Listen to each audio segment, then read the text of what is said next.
strikes killed dozens of civilians, but they have reported few casualties amongst the group's members.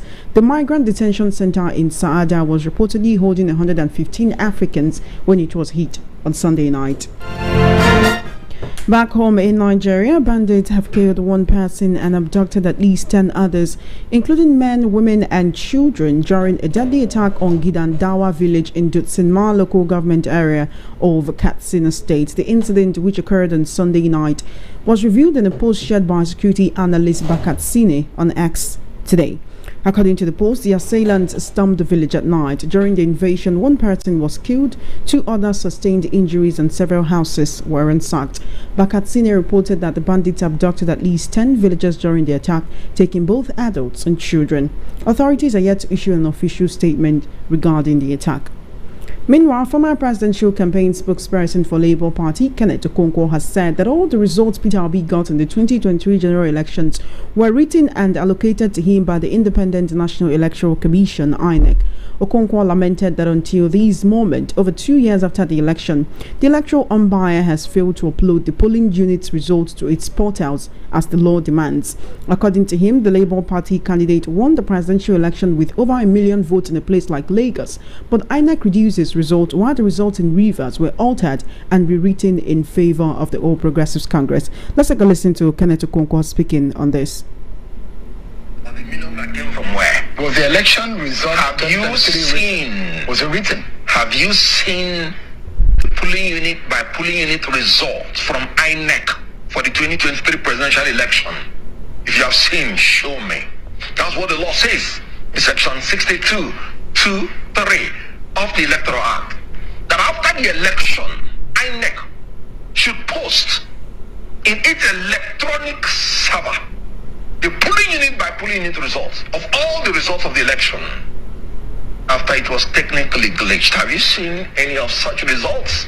Why? Because it was written. So people are running into a sinking house because they believe there is a magic with which the owner and the builder of the house will use to sustain the house. And that's writing results. So all of the results that Peter Obi got in the election too were written. Now, interesting question. We had 18,008 polling units that we showed from the IRA portal where results we are not posted at all. There is no explanation to it till today. Recall that I said that they wrote the results. The result given to Peter was allocated to him. That's written. Go to River State. Who did? Go to INEC. Go to River State. But the court says otherwise. No. The court is not telling you they wrote or they did not write. The court is telling you you did not produce the evidence to show substantial evidence that even if you bring the ones they wrote, that it could change the system. Where will you bring the evidence? When INEC, the only institution that is in custody of such document, refused to bring it out. We were in the court. We subpoenaed them. So on what time? On what basis?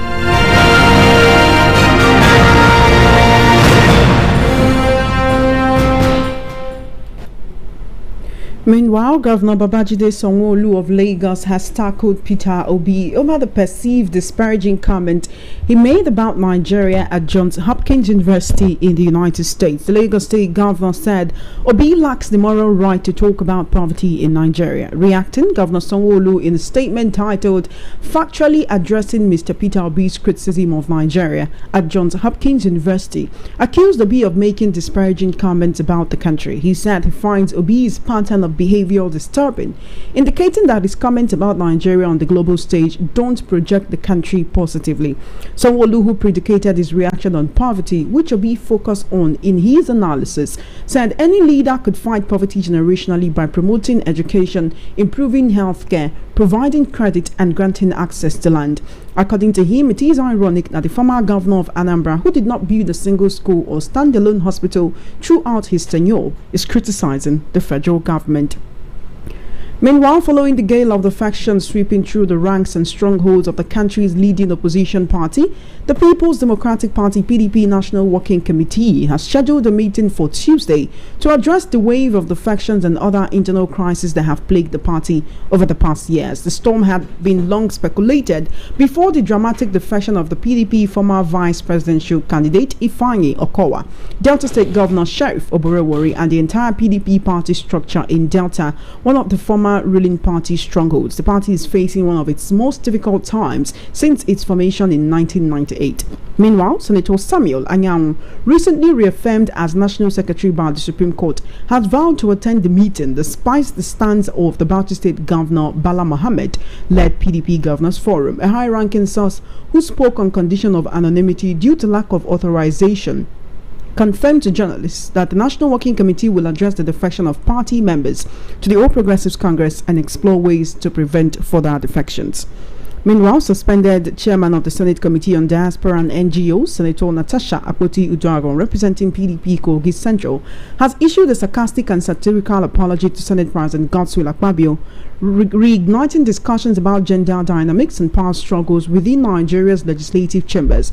In a letter dripping with biting irony, Senator Akpoti-Uduaghan offered what could be described as a profuse apology for the grievous crime of maintaining dignity and self-respect in the Senate President's presence. Mockingly, she referenced expectations of compliance, writing, "How remiss of me not to understand that my refusal to indulge your requests was not merely a personal choice, but a constitutional violation of certain men's entitlement."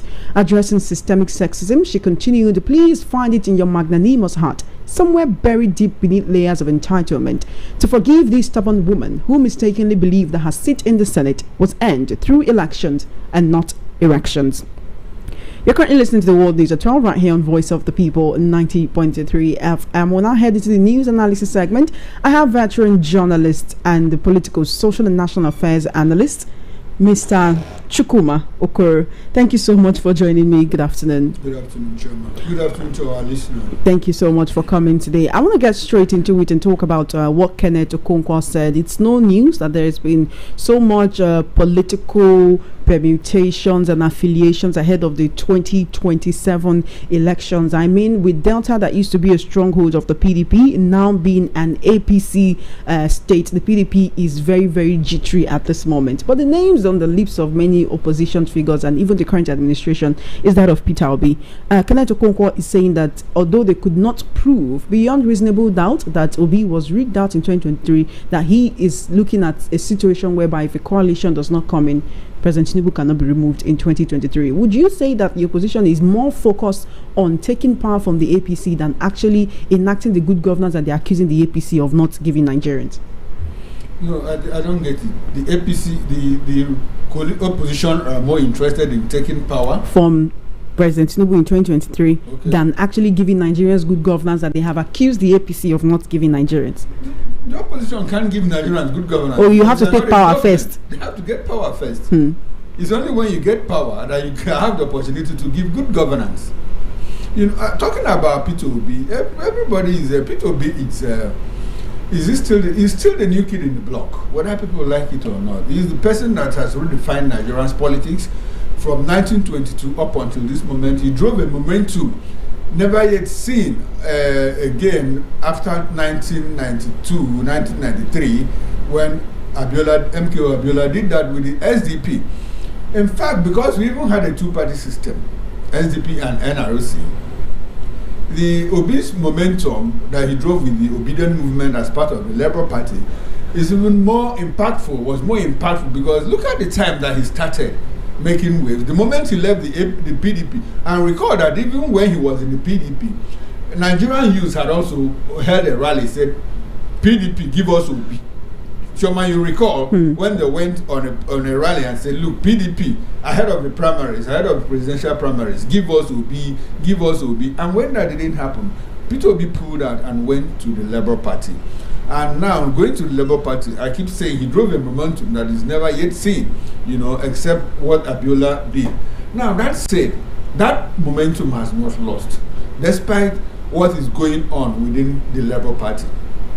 I'm sure you're aware that the Obedient movement have launched a portal. Yes, so the registration portal. They'll get ID cards to just ID not just identify with the movement, but to be a bona fide member of the movement. The Obedient movement, OBX, they said, and it also has. They also made it available to Nigerians in the diaspora.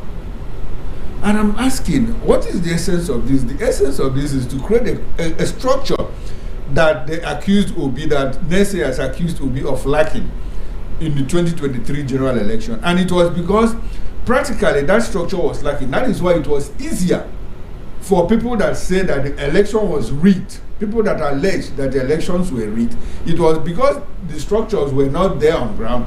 That is why it was easier for the people to rig the elections if actually they were rigged.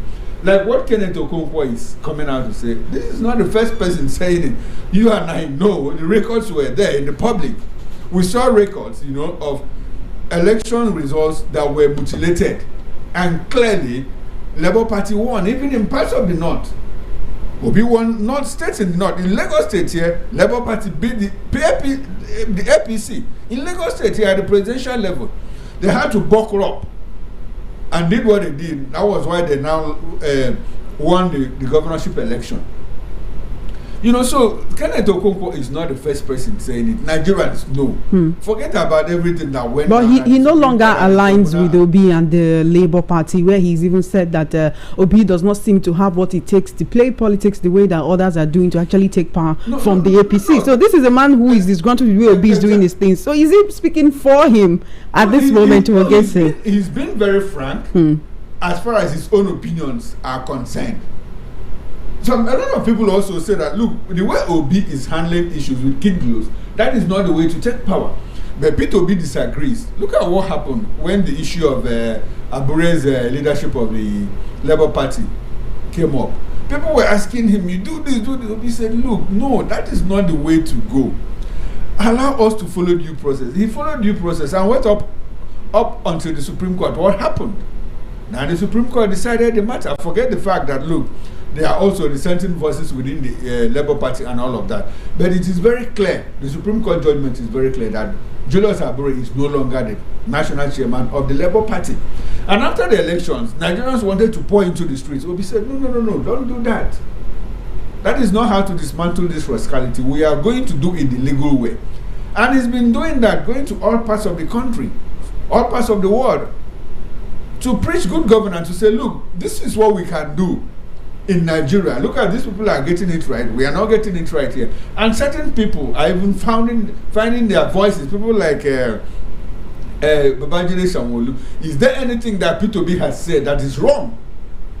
But they're saying he is the marketing Nigerian. And he's not the only one that has been attacked verbally or otherwise online for demarketing Nigeria. You recall that there was a time Davido was also attacked for demarketing Nigeria, saying, why would you go on a global stage and say these kind of things about your country? You're supposed to say good things about your country to encourage more people to come in. When British Prime Minister said Nigerians are fantastically corrupt, was it marketing or demarketing Nigeria? Is it Nigeria? Well, that is not a Nigerian. That's the British Prime Minister. But this is a Nigerian who lives in Nigeria, who has held a political position in Nigeria. Went to Brazil and said, look, we can't even go to farm again. Was it the marketing Nigeria?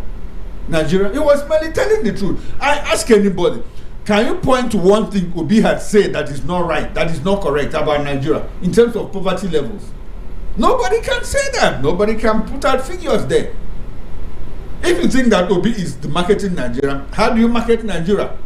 By doing what is right. We are being told that 103 million people will get into acute hunger by June this year, 2025.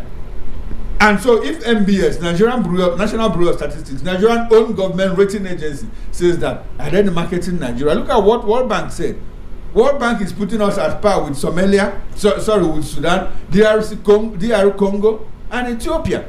Is World Bank the marketing Nigeria? They are putting out figures. Counter those figures. We are looking about data, about statistics. So if you have something different, put it out there. So when P2B says it, people find their voices. People that can't even defend themselves in their states.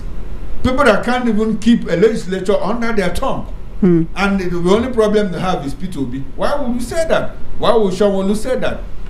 He went to Harvard to market Lagos State, but he didn't tell people in Harvard what is wrong with with Lagos State here. Now, so people now fly in, and when they see the mess and they fly out, what has he done?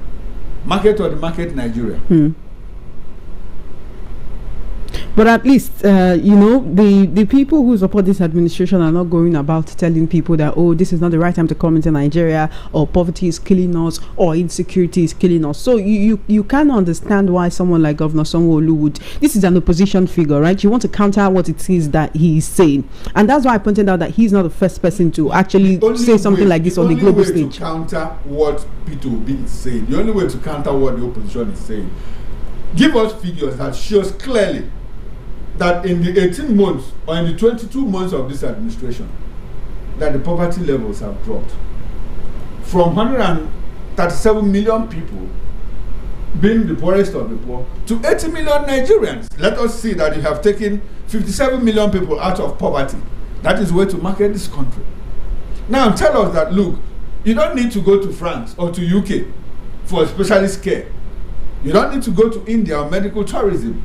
Just mention one or two hospitals here in Nigeria that are affordable, that the president, that the governor, that the ministers can walk into and get treated, that you and I can walk into and get treated without having to go to India.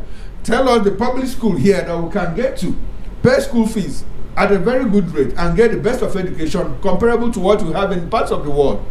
That is when we say, look, you are now countering P2B. Don't tell us that P2B is the market in Nigeria when he's telling the world the truth about Nigeria. Why he's even telling you to your face what you have done wrong, and you can't counter those things. All right, let's look at what Kenneth Okonkwo said about Obi's results being written by INEC. That is, they cancel some, and in fact, he even said that they moved some of Obi's votes to the APC. But one could argue that there were also cases whereby, like you said, about mutilated INEC result sheets, that it wasn't just the Labour Party that suffered that mutilation. You could also talk about the PDP, which have raised alarm and said, oh, there are some states in which we were rigged out, we were chased out, people were disenfranchised, people were not allowed to vote. You also spoke about the Obi momentum.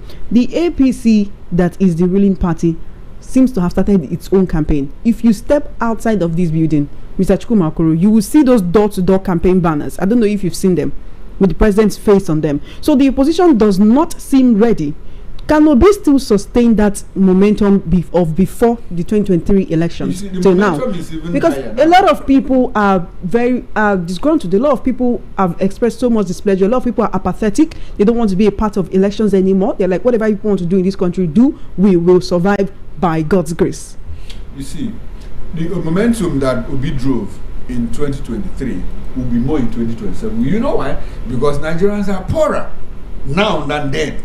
Then and now, Nigerians are poorer now. You know, so it will just give the impetus. As APC is campaigning, PDP is campaigning, Labour Party is campaigning. People in PDP are saying, look, this government has not done enough to rescue the average Nigerian, and so we are in a better position to do it because we did it between 1999 and 2015. And they are giving out figures. Look at the numbers, inflation. By the time Buhari came into office, inflation was at below 8%. By the time he left, it was 22%. And in 22 months, we have inflation hovering between 26 and 38%, despite the rebasing of the consumer price index. So what does that tell you? PDP is campaigning, Labour Party is campaigning, Obedient Movement, everybody, SDP is campaigning. They are saying, okay, we are ready to hold talks with parties that are interested. So it's all about campaigns. Unfortunately, the APC has left governance and they are doing more of campaign. We see the president's henchmen, we see his son, we see the ministers, we see the Senate president saying, look, 2027 is guaranteed, is given. We see the national chairman of the PDPs, of the APC say, look, there is no vacancy in Aso Rock. Is that not campaign? So everybody is campaigning. But what will campaign to Nigerians is the level of hunger that will face them by 2027. Nobody will tell them what to do. They can do door to door, they can do bed to bed. They can even do from person to person campaign. What will happen is 2027 is going to define how Nigerians reason as a people. Forget about what is happening in Lagos, forget about what is happening in the Southwest. In other parts of the country, people are feeling the pinch and people are speaking out. Even in the Southwest, a lot of reasonable people are also speaking out. They know that, look, this thing it has nothing to do with this is our song. It has nothing to do with Miloko. It has nothing to do with Tinubu being from the Southwest. It has to do with Nigerians because Nigerians don't buy differently from different markets. There is no APC filling station. There is no APC market. There is no PDP market. There is no NMPP secondary school. All Nigerians of all hue and cry buy and sell in the same market, and everybody's feeling the pinch. So the time of, look, people in the north are even saying, look at what Hakim Baba Ahmed said the other day. Hakim Baba Ahmed said, look, this is not the time to look at ethnicity. This is not the time to look at religion. This is not the time to look at region. We are looking for somebody who can solve our problems. But did he say that during Buhari's administration? No, but he's saying it now. History starts from one day. If he's repented and he's saying it now, I know the direction he's going. He said, we are looking for somebody who will solve our problem. And wherever we find that person, be it in the north, in the west, or in the south, we are going to go for that person. Looking at what the and that should be the mindset of every Nigerian. I'm more interested in opening my door, touch the wall, and light comes on, open the tap, there's water. I mean, I don't care if the person is from Sokoto State, the person that makes that happen. I'm more comfortable that somebody from Kano State makes that happen to me than somebody from Abia State, where I come from.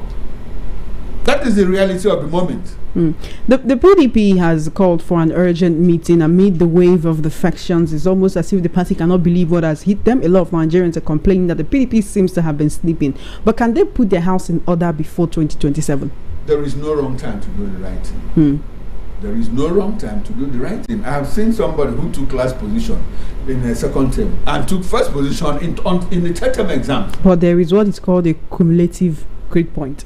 That everything will come so together towards the end. So if you're not being excellent from the beginning and there's someone else who's been excellent from the beginning, how do you think you can meet that person at the top? You think that the professors are the most brilliant people?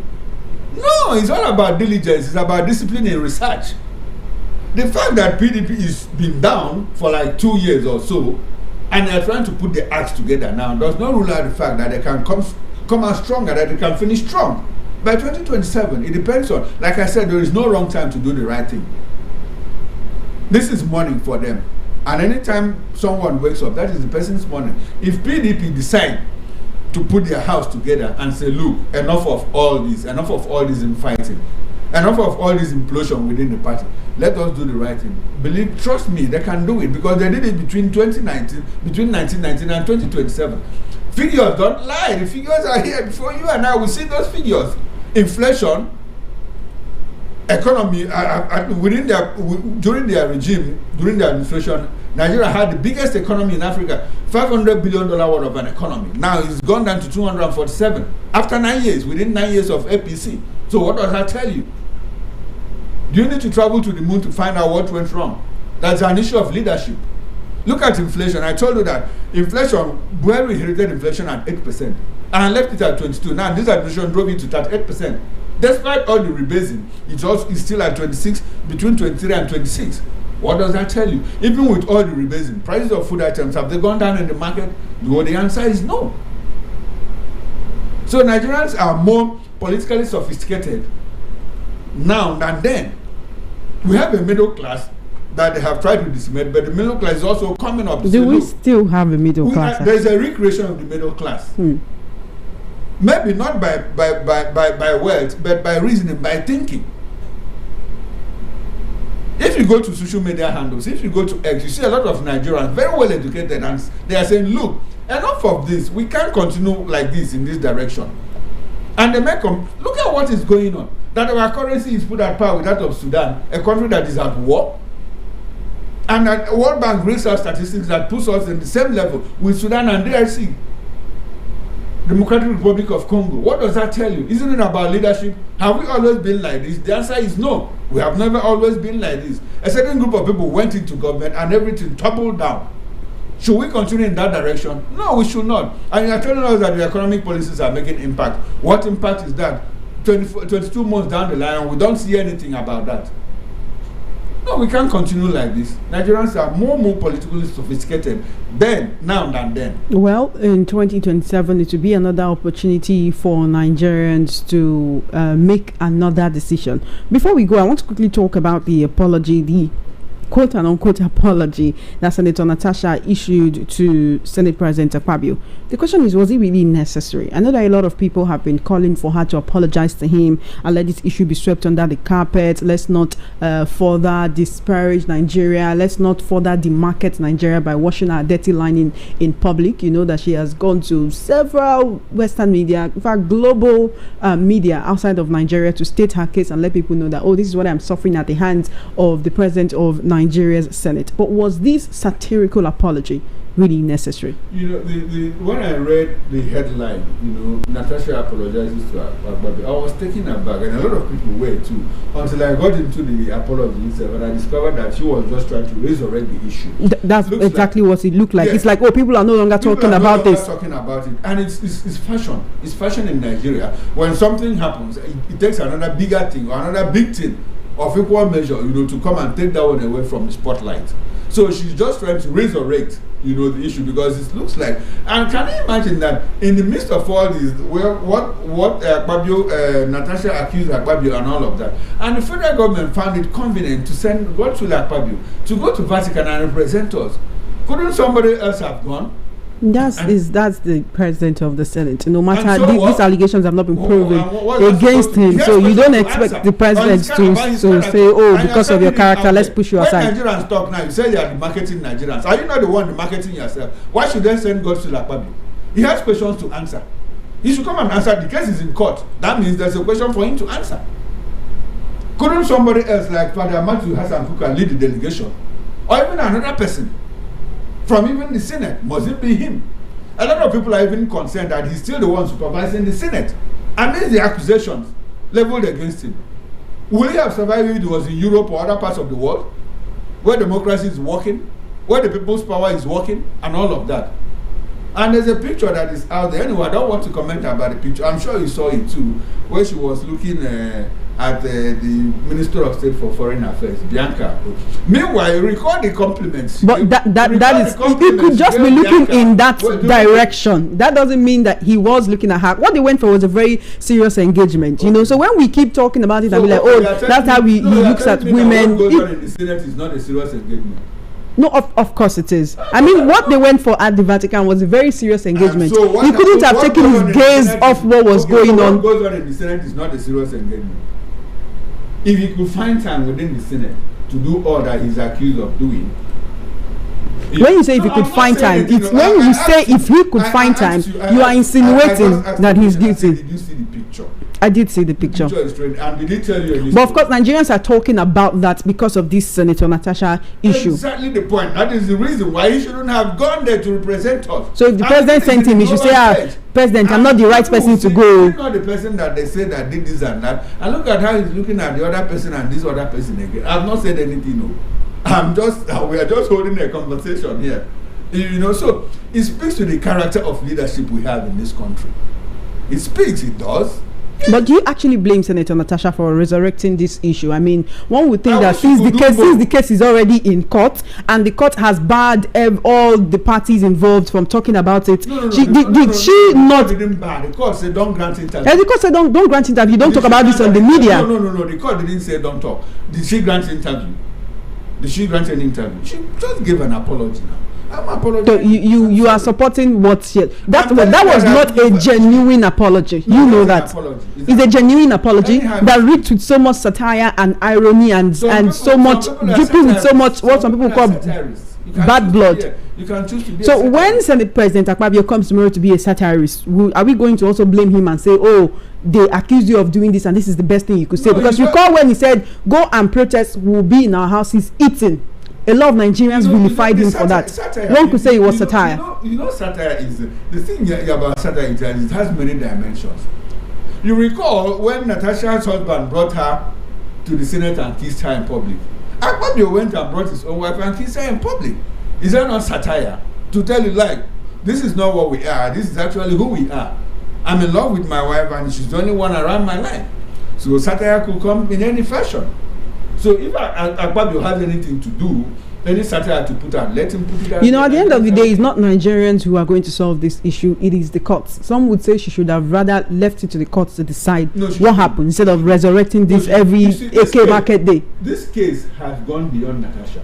It's a case about a Nigerian woman. It's a case about not just the Nigerian woman. It's a case about Nigerians. Do you know that men are also sexually harassed in offices, in workplaces, and all of that? Are you aware? So the case has gone beyond Natasha as a person. It's more like an issue of it's a human rights issue. Is it a human rights issue? Yes, harassment and all of that. And look at her suspension. The suspension they slammed on her. Look at what they tried to do to recall her. They failed. Look at armed robbers invading her house. Who is behind all of this? And she cried out, "Look, Akpabio and Ododo, or is it Yaya Bello, want to kill me." What has happened? Nobody's career has been damaged. Nobody's been investigated. Nobody has been brought to book. I told you the other day, I spoke with Adewale Adebayo of the SDP. He said, what happens in Nigeria is because small crimes are not punished. That is why the bigger crimes thrive. The moment you start punishing small crimes, the bigger criminals will run away. And I always tell you that, look, you measure the stability of a nation, not by the way it treats the powerful, but the way it protects the vulnerable. That is how you measure the strength of a nation. Have we lost it as a people? That is a big question.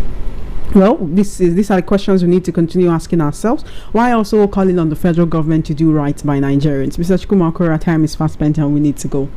Thank you so much for joining me today. You have been listening to the World News at 12, right here on Voice of the People, 90.3 FM. Just before we wrap up, let's take a look at the top stories again. You heard that bandits have killed 1 and abducted 10 persons in Katsina State. Kenneth Okonkwo reviews Peter Obi's 2023 election results, written by INEC. PDP calls emergency meeting amid wave of defections and African migrants killed in U.S. strikes on Yemen. That is a wrap on the World News at 12. My name is Chioma Innocent. Good afternoon and thank you for listening.